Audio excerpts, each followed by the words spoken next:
I'm making this video as part of my IEP presentation in term 3. So today I'm going to discuss about can farm bills really feed the Indian economy? As we have seen, was a nationwide agitation that has happened due to the introduction of new farm bills, which superseded the previous farm bills.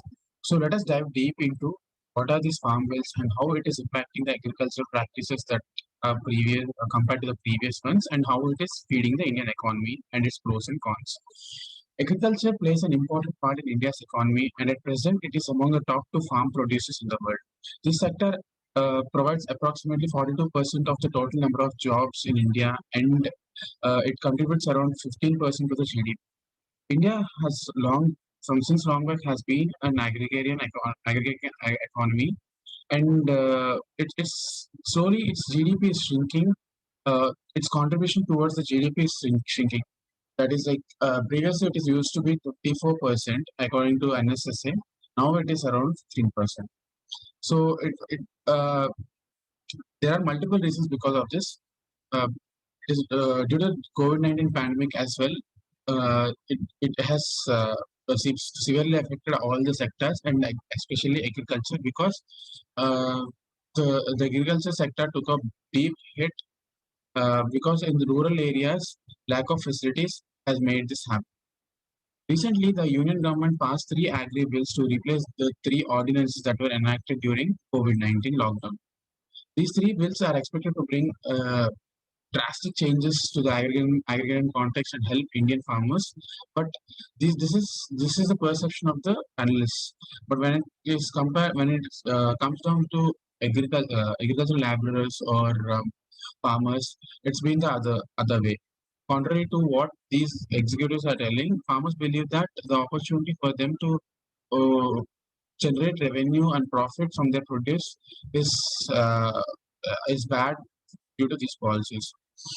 Um, New farm bills limit government intervention, as the government cannot ban exports when the prices of commodity increase, and this will ensure more money to the farmers. There are many myths that are surrounding this farmers bill, uh, and let us analyze what is farm bills are, and how it is going to feed the Indian economy. India's agricultural sector has been uh, the executives believe that India's agriculture sector has been liberalized and sort of privatized by the new Farmers Bill 2020 by eliminating the middlemen, facilitating better profits to the farmers, attracting investments, and enhancing technology in the sector. How is this being done? Previously, the the usual rule or the usual law used to be that farmers are allowed only to sell their agricultural produce in mandi centers. Now, what happened is whenever the produce reaches to the wholesalers in the city, in each and every turn, due to the involvement of the middleman, the hike in price of that particular agricultural produce is drastic. Suppose the farmers are paid for a wheat or for a particular vegetable 2 to 3 rupees. When it ends to when it ends up in the mandi centers where people buy these vegetables, it is turning out to 25 to 30 rupees. This is in this way, the middlemen are being benefited, and the people who are in urban, and it depends on city to city. It is becoming a lot of. It is also increasing the cost of living and all this stuff. So, government has took a bold move to avoid this and to improve the gains to the farmer.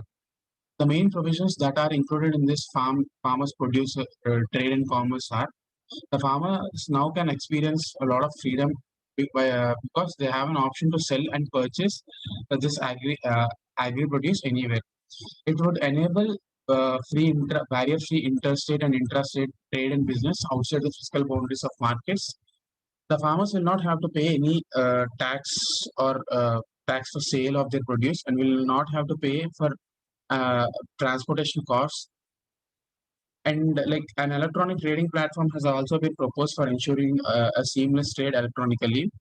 In addition to mandis, farmer would enjoy the freedom to do trading at multiple locations, not only at from mandi centers like warehouses, cold storages, processing units. They will also have access to these facilities compared to the previous laws where only middlemen used to have these facilities, and they used to um, hike the price of the agricultural produce. So farmers will be able to do direct marketing.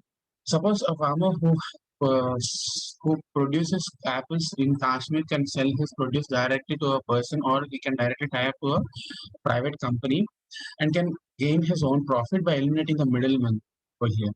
So the main hesitation over here is that the farmers are thinking that procurement at a minimum MSP's minimum support price will stop. If selling at mandis are optional, will the mandis exist?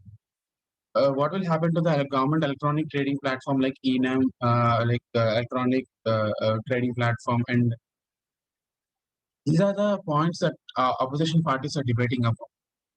But the reality is like farmers can sell their produce to MSP. Mandis will be open as before, but farmers will have option to sell at other places too. And the electronic platform trading method will be function in the mandis. Electronic platform tradings would increase transparency and reduce the time taken to reach the produce to the particular person. In the so the government is trying to remove the bottlenecks and involve the private parties so that the farmers will get the farmers will get what they are required, and the supply chain will also be increased because the whole all when private parties will be involved. In my opinion, when private companies will be involved, the supply chain from the agriculture produce to the end customer will be improved, and the farmers will have a better uh, selling price. Also, contract farming by corporates implies that corporate will provide technology to the farmers to improve their yield. So, the soil, the fertility of the soil, and at what proportions we need to mix the fertilizers and stuff, pesticides to withhold the fertility, and all this can be managed by public-private partnerships or a farmer tying up with the corporate.